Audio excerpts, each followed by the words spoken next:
Good morning. Welcome to Homecoming 2020.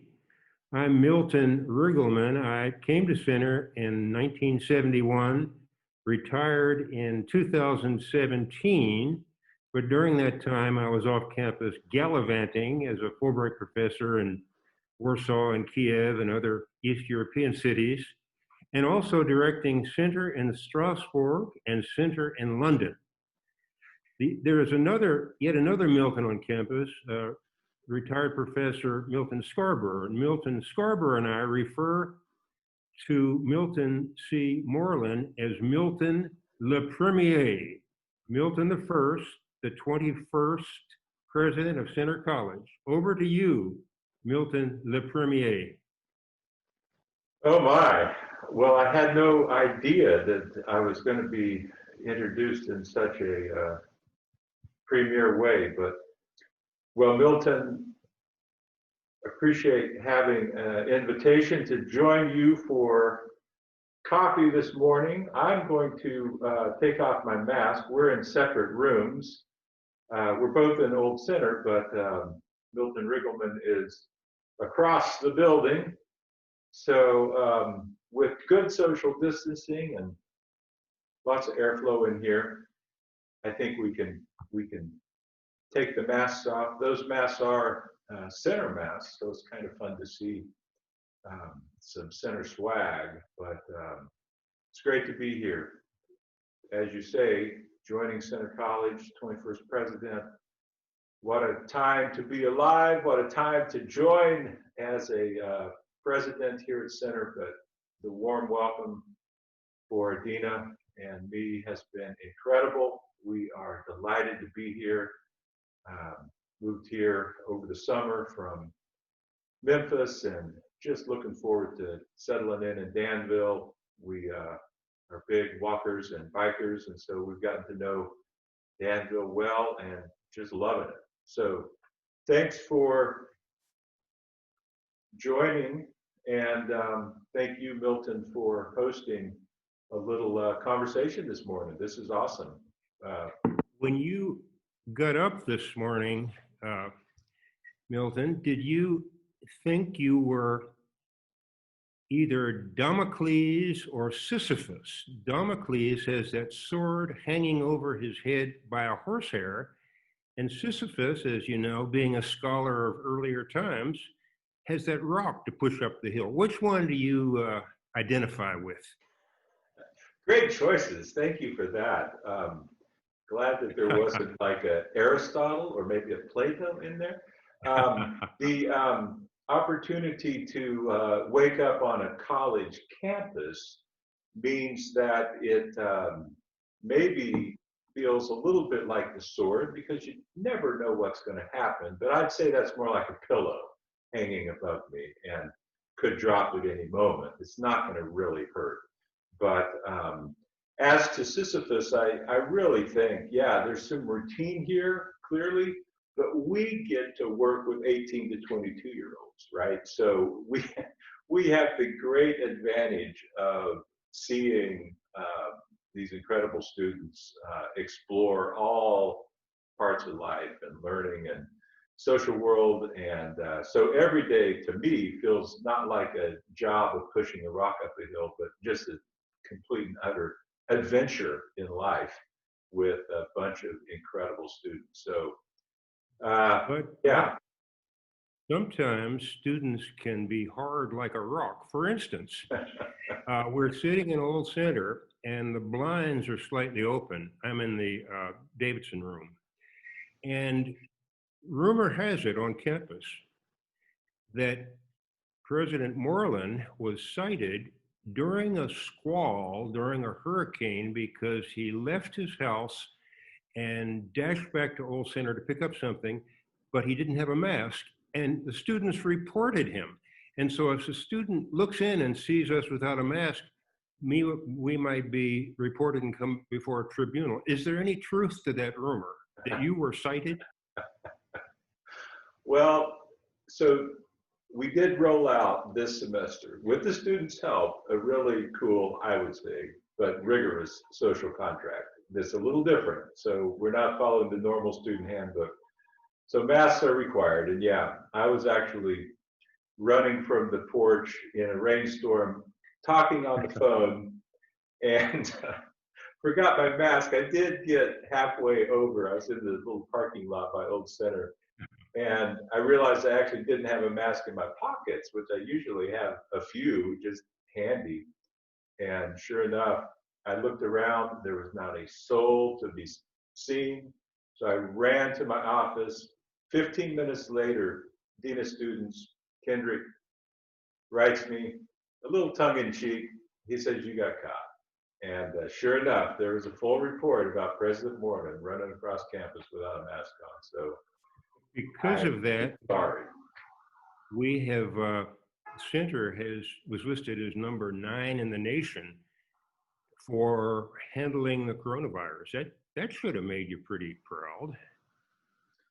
Yeah, we've been recently cited in positive press for our dashboard. Early on, we decided we want to be completely transparent with families, with the students, with Danville, with the local region. How are we doing?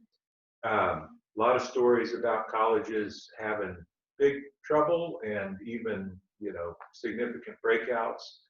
But we have very low rates of coronavirus. It is here, so we're trying to be extremely careful. We're testing a lot, but the reality is students are doing incredible. Students are doing incredible. They set a pace here for health and safety measures that is above what other schools are doing. And with that, we have a incredibly low positivity rate. But hey, it's here. We're living in a world pandemic, so every day it's a little bit of an adventure still. But I am so proud of our students, and I must say, faculty and staff are killing it too. They are doing everything they need to do to keep this place rolling, open, in person, and what a semester. Incredible semester, but it's pulling us all together in really interesting ways. There is a secret group on campus, the counterintelligence group. They're affiliated with both CIA and MI5, and they've found some pictures, and I'd like to put the first one on the screen. Oh dear.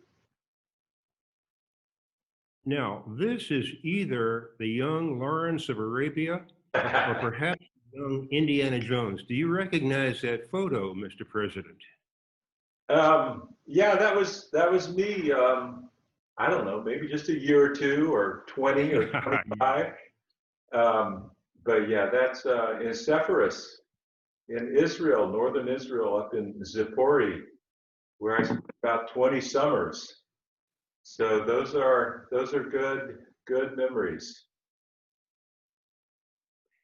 How did being an archaeologist prepare you to be the president of Center College? Are there similarities in your job and your activities?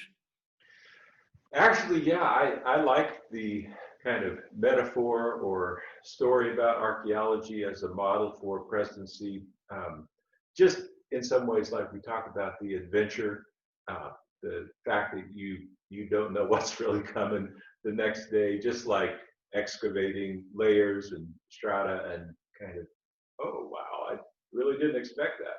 But on the other hand, the team building, archaeology is all about great scholars and students and specialists working together. So, the first time I was on an excavation, I was in a van, big van with about 15 other people, and I'm looking around at all these scholars, and people are talking about their specialty areas, and some people are historians and really into the literature.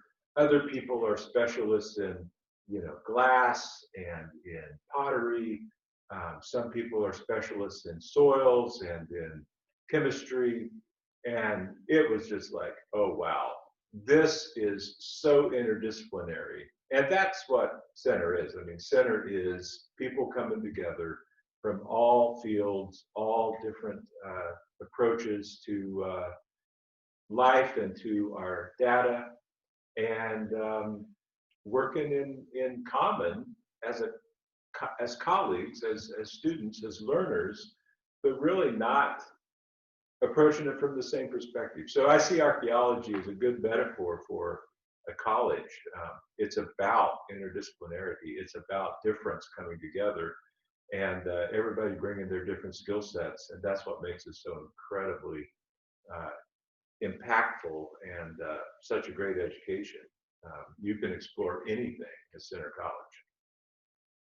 But your bio suggests that you made a substantial pivot after digging in Israel for so many summers, and you came closer to home uh, in the Ames plantation in Tennessee.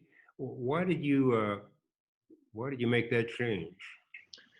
Well, at the time I was professor at a college in West Tennessee, and my sons, and I got a picture of them about the time when we moved to Memphis. Dina and I moved, and I'd been going to Israel since I first started graduate school with the Duke University team and some colleagues from Claremont, where I was a grad student. And it felt two things. I wanted to be relevant in my region. I wanted to understand the history of the South in the United States. And these guys were growing up. So we were traveling with baseball teams, football teams, basketball teams, whatever the sport was, they played it. And so, I was happy to have a lot more opportunity to be with them. But yeah, about 15 years ago, 16, I guess almost 17 now, started the excavation in West Tennessee and started excavating cabins and houses and other buildings that were associated with enslavement and with plantations in the 19th century, and wouldn't change it for the world. It was, I love working in the Middle East. I've worked a lot around the Mediterranean, been able to work with students in Greece and Cyprus, Jordan, and Israel primarily. But being 50 miles away from home and working in those summer schools, working in those excavations in West Tennessee, that was incredible, great part of life. And I put myself back in school, essentially. I had to learn a whole nother set of materials to be a scholar in Southern historical archaeology. So I think it helped my brain. It made me, just kind of rev back up and start reading and writing in a whole different area than what I've been doing. So that was also fun, frightening, but fun. And it moved you a little closer to Danville, which is good. You've been very successful in hiding your checkered past. Oh, great. Thanks. And I have a picture. Bring that up. Yeah. I have a picture. If we could put that on the screen. Oh, boy. Family. That's probably not very fair, Milton. And I believe you're the guy in the checkered suit. Is that true? That could probably be confirmed. I know and look at that vest underneath that. I mean, that little red, that's stylish. And what about that shirt? Wow. My brother there, Monty, he's wearing that little pendant because one of our aunts lives in Alaska. So she had sent us some little pendants. Yeah, that is 3 siblings, my older sisters, my younger brother, and actually my younger sister is not in the picture. She was yet to arrive in our family. I think that's about 6 months before she came on the scene. This looks like a photo that would lead into a 70s sitcom. Was your growing up kind of a sitcom? It's not quite the Brady family, but it's sort of the Idaho version of the Brady. uh, yeah, maybe we were quite the family. Um, Two older sisters who clearly controlled, the household, and my growing up was trying to find a way through the leadership of Melody and Monica, my older sisters, Milton, the third M, and then Monty and Melissa. So there were five M&Ms, and we had a good time growing up in Boise, and um, loved the mountains, loved hiking. We all loved camping, and very outdoors. So if you can imagine a driveway with a great big trailer, and that we would pull up into the campsites throughout the summer, and good memories. My parents lived back in Idaho, and two of my siblings, Monty and Melissa, are back in Boise now. So although we all left for a while, it drew a couple of us back. So it's nice to have some family back in the Northwest and be able to go up there occasionally and You enjoy realize the incredible terrain.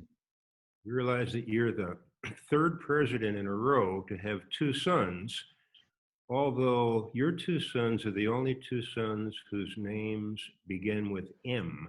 So you've continued that. Was True. that on the job qualification? You had to have two sons? Yeah. The board, when they were looking for a new president, I mean, clearly that was the first thing they were looking for, that you had to have two sons. No, I think it might have been happenstance, Milton, but it is fun to have a couple boys. They have been to Danville. They love coming over. They're both working in Memphis, having graduated from that other little college in West Tennessee, and but they're great kids. My oldest one's getting married in January, Oh so my. in the midst of a pandemic, we are trying to figure out how to have a wedding. So should be fun. Well, at least one of your boys has helped us celebrate homecoming here at Center. Uh, and you've been part of the celebration without knowing it, right? Indeed. No, I was a parent of student athletes, right? So Marcus played baseball, and we were here mostly in the spring, of course, with that. But Micah played football, and so we were here. And I can't remember what year it was, but at least one of those years, we were Center's. That is, his team, and Rhodes was Center's homecoming opponent. Now I'm happy to say Center won, but he played on that field, and I remember being here walking around campus during homecoming, and it was incredible. I was overwhelmed. This campus puts on a party, and it was fun. So I'm missing it. I was really like, wow, I'm going to get to be a part of that. And Next year. next year, There is another picture that was discovered, and I'd like to put that on the screen at this point. This is a more recent picture, and I want to ask a question to the people watching this. It clearly is not in Junction City or Danville. It's probably in Paris. But look carefully, and I think you can discover precisely where the Moreland family is standing. I can see a couple of you, Jan and Wilma, and if you can say the exact spot in the world where, what is it, Carmen Miranda or something? San Diego, yeah, is standing, raise your hand. Look to the left of Dina's arm there, and you see just a few little letters, de la P. and that has to be Café de la Paix, which means you would be standing on the platform of the Opera Garnier. Is that right, Milton? I think you nailed it. Ah, Nailed it. Good detective work. well, what were you doing there? And what's wrong with Memphis? Why drag your family to Paris? Well, like you, we love to travel. I love to travel. Uh, Dina was a racquetball player and actually got to tour Japan and other areas as a racquetball player. I um, have been in most of my travels in Europe and in the Middle East, but as Marcus graduated from college and Micah graduated from high school in the same year, they're 4 years apart. We took off for a few weeks. I guess that was 4 years ago, 4.5 years ago, in London and Paris, and just wanted to have fun. I had a lot of fun. This is my idea of fun. We averaged walking in those cities about 11 to 12 miles a day. Huh. That was fun to me. They were wondering what we were doing, but I'm like, no, let's just walk. There's no better way to see a beautiful city like Paris or London than just, get out there, walk. The weather cooperated, and yeah, I wouldn't mind doing that again. This So, does bring up an unsubstantiated rumor, uh, urban rumor. Uh, I can tell you that it was from two students who were on your Cephas dig way back. okay, And they allege, they're unnamed, of course, of course. that because Dina was not only a champion racquetball player, but a real champion, a national champion, that the whole summer you were there, you were obsessed with doing push-ups up with her. You're smiling. That's true.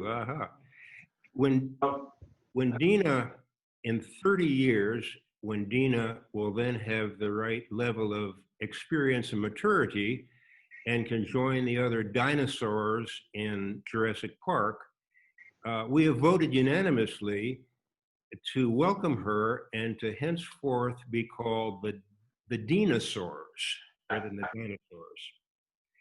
Uh, how did that work to have a spouse who was a national champion and you're digging in the dirt doing push-ups? I mean, did that cause any tension in the marriage? Well, when we first started dating, in high school, we met our first semester in college, and I had played racquetball a little bit. And so I thought, I'm 18 years old, fit, love athletics, played basketball, played football. And so maybe a little male chauvinist in me at that time, but, as we got to know each other, Dita said, hey, you want to come play some racquetball? Or maybe I invited myself onto the court. I can't remember. We played for probably an hour. She did not let me score 1 point, not 1 point.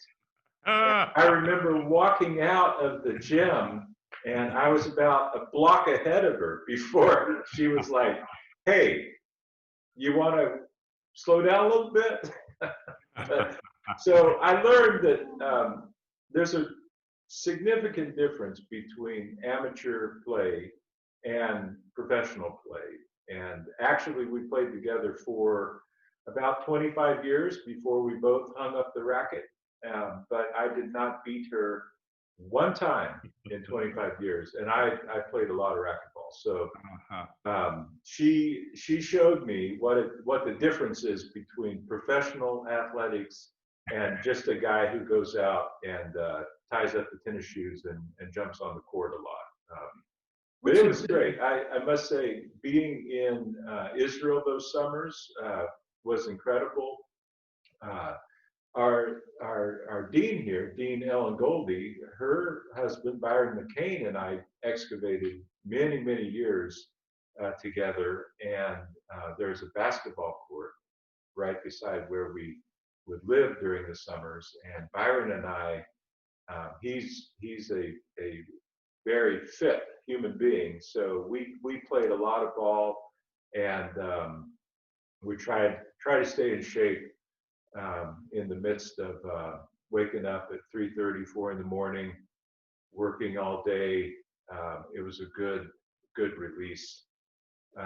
And I must say that's probably the last time I really did a lot of push-ups. It's been a while. Center has always been important for Danville. And my experience at Rhodes had been that Rhodes at one point was pretty much a bubble, not connected with Memphis in the way that Danville is connected with Center. But tell me about, I forget the name, but I know that you raised millions of dollars to start something called the Memphis, what was it called?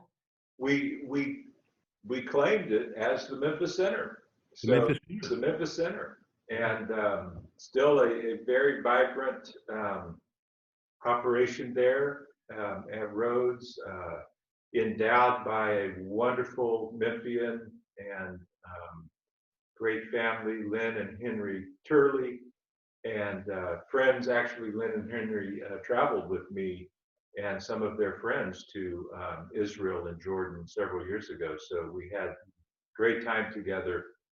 I hope we can do that with some Center alumni and friends as well. Love to go back to the Middle East as soon as we can and take some of you with.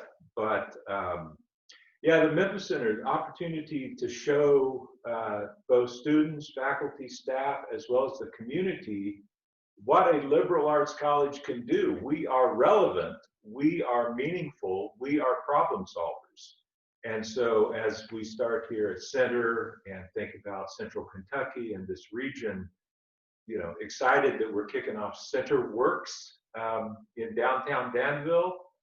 There'll be a space above the bookstore there in the hub. The third floor is Center Works now, and it'll be a place for Center students, community members, faculty, staff, leaders in the region to come together, think about entrepreneurship, think about how to make a difference in this region, how to solve some big problems, some little problems, work with nonprofits. So I didn't get to, I wasn't expecting to do a sales pitch for CenterWorks, but let me tell you, it's going to be exciting to see that effort move forward.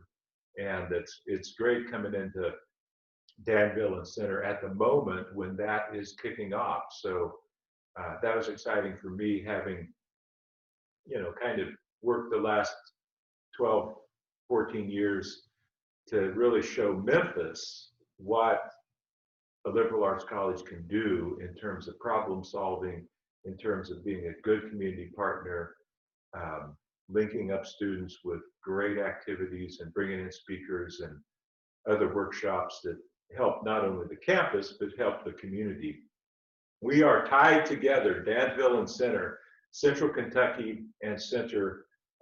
We will thrive because we both rise at the same time. I spend some time drinking coffee in the hub, and to think that just above me is Center Works is exciting. I don't know if Madison Silvert is listening, but he graduated maybe about, I don't know, 90 or something. And he and Ellen Goldie had started it, and you've come aboard, and that's really exciting. Okay, we don't have a lot of time, but I know you're a reader because you're sitting in front of all those books. And I heard that, well, we won't talk about that, but is there a book you are now kind of engrossed with or want to recommend? Or Well, what sure. have you been reading lately? I do like to read. I have probably when I got done with graduate school, you know, I had a good collection of books on the ancient Roman world and archaeology and literature from the 1st and 2nd centuries and so forth. And since then, I have tried every year to kind of expand horizons, think about, you know, learning what I don't know, figuring out with some colleagues, what's the best thing to be reading right now with regard to American history or world politics, or in the last few years, I've been reading a lot about race and racism and American history in the 19th and 20th century, which relates to my excavation, but also just, you know, as a human being trying to figure out some of these really entrenched problems and how we as humans, as scholars, as, you know, thinkers can have an impact. So, well, this is part of my library that I brought. We haven't moved everything yet because the Craig House is getting a little bit of a renewal right now. So we are so excited to have everybody back into the Craig House this spring as soon as we can be safe and healthy. But we haven't moved everything, but let me look. Okay, I'll just grab some recent. This actually is where I'm putting books that I have recently read. So guess what? I read about small colleges. The small college imperative. I do a lot of reading about higher education. For the opening convocation, one of the things I wanted to talk about was the fact that we are problem solvers at Center College. And so one of the books I read in preparation for that was David Deutsch's The Beginning of Infinity. So I finished this probably in August. And I love that book. That was inspirational during the pandemic to think about the fact that we as humans can do some serious work together to problem solve. And the one I finished last week, I love this book, Memorial Drive, by a former Pulitzer Prize winner, Natasha Trethewey. And Natasha and I don't know her personally, but we were born probably about a month apart. And so this is a story about her growing up in the South and her life in the 60s, 70s, and the tragic death of her mother. But it's a beautifully written. The prose, the sentences just grab you. So not unlike Toni Morrison or, you know, reading just fantastic literature. I thought Natasha Trethewey was incredible. So I just read Memorial Drive and try to have a little bit of reading in literature that is just compelling and totally outside of what I normally am thinking about. So I did, you know, have a great undergraduate professor, a mentor who I, you know, treasure and wish he was still with us. But Marcus Orr sat me down not long after he called me into his office and as a first-year student, and he didn't hand me a list, but he said, you got to read these things before we can have good conversations. So as I've told you before, there was some Melville on that list, and I have treasured those books. I don't have them with me. I'll bring them, but I look forward to some future conversations, Milton, that I can learn from you.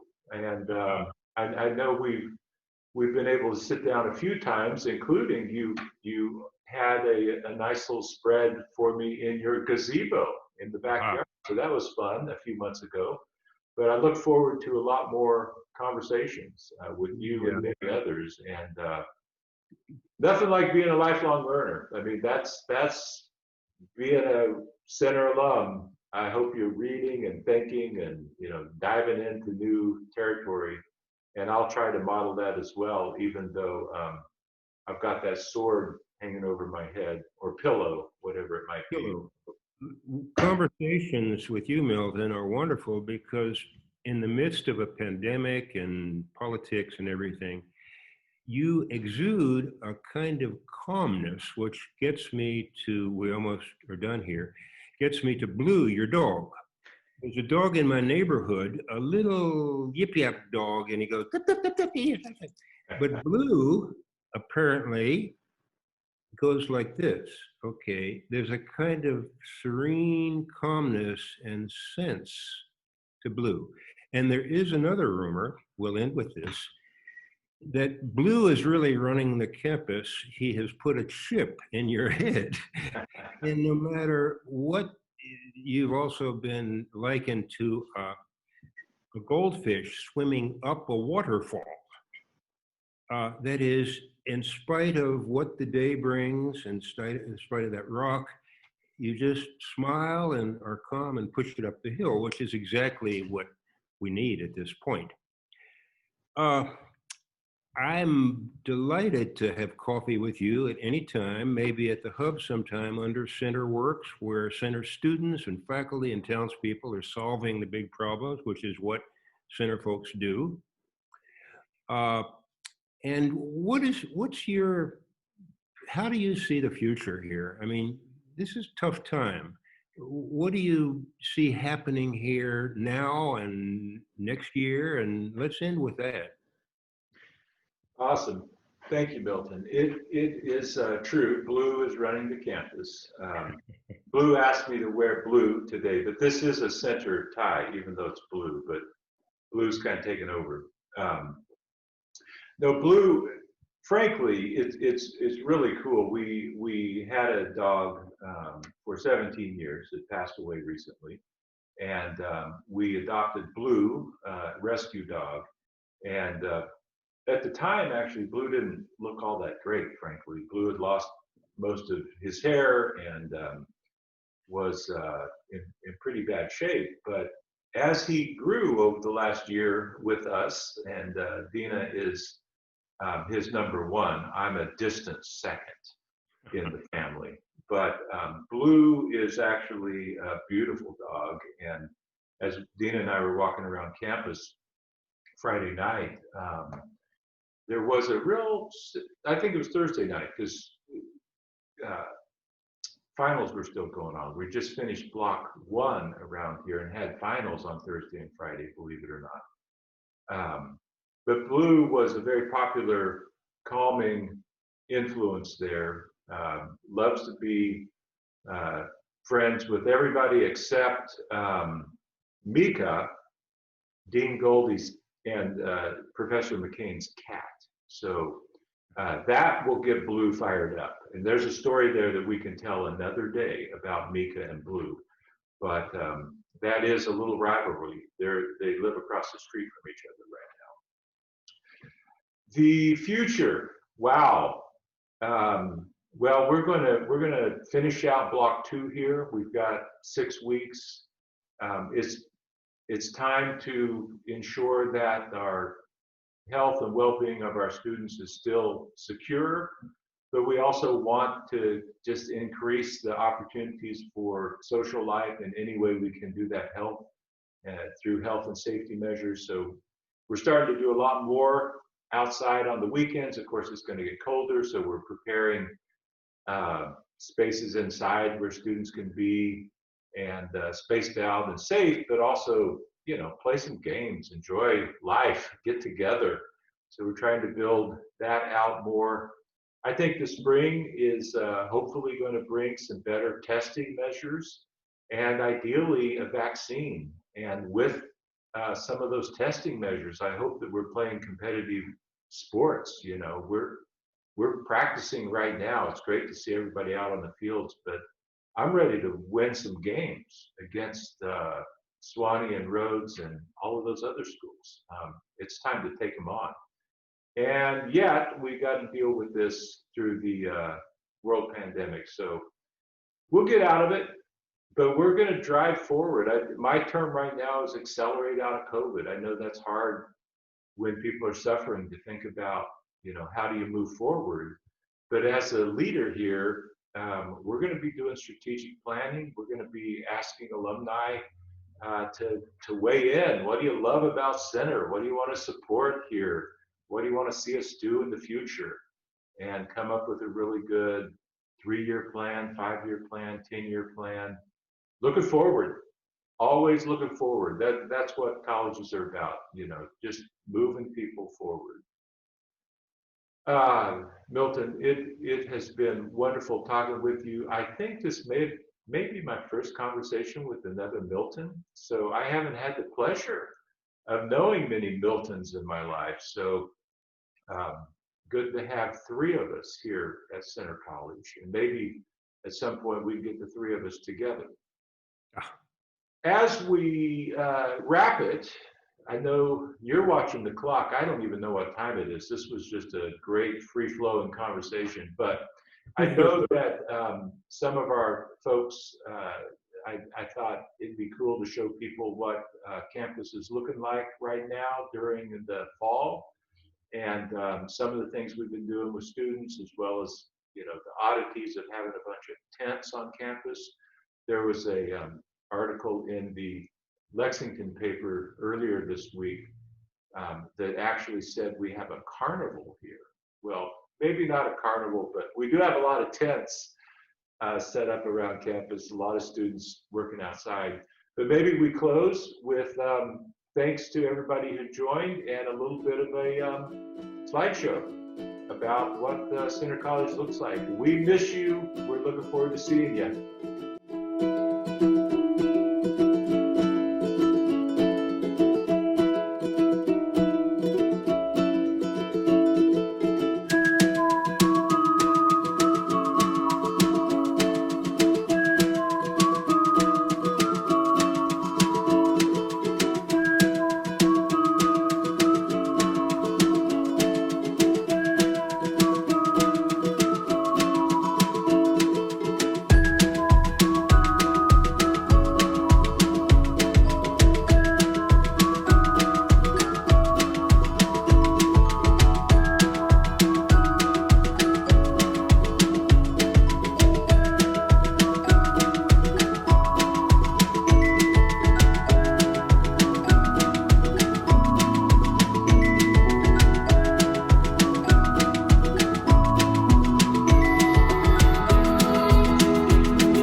Awesome. Thanks, everybody. Have a great Saturday.